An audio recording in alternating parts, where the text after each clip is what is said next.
নবীজি খেজুরের বাগানের পাশ দিয়ে নবীজি হেঁটে যাচ্ছেন মদিনায়, একটা উট দৌড়ায় আসছে।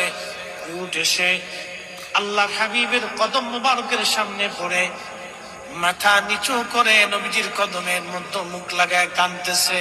উটের জবান খুলে গেল। উট কাঁদে আর বলে, ইয়া রাসূলুল্লাহ, ইয়া হাবিবাল্লাহ, নবী গো, আপনার কদমে আমার আরজি। উট কি জন্য তুমি কাঁদো? বলে, ইয়া রাসূলুল্লাহ, আমাকে শুধু মারে, আঘাত করে, কিন্তু খাদ্য দেয় না, কাজ বেশি বেশি করায়। এমন সময় পিছে পিছে ওই মদিনার সেই উটের মালিক দৌড়ায় আসছে। আল্লাহ নবী বললেন, ও উটের মালিক, তুমি কি উটের মালিক? বলে, হ্যাঁ ইয়া রাসূলুল্লাহ। তুমি কি তাকে খাবার কম দাও, কাজ বেশি করাও, এবং মাঝে মধ্যে তারে পিটাও?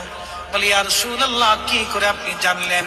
বলে, উট এসে তোমার বিরুদ্ধে আমার কাছে অভিযোগ পেশ করেছে। একবার জোরে বলা যাবে কি আল্লাহু আকবার।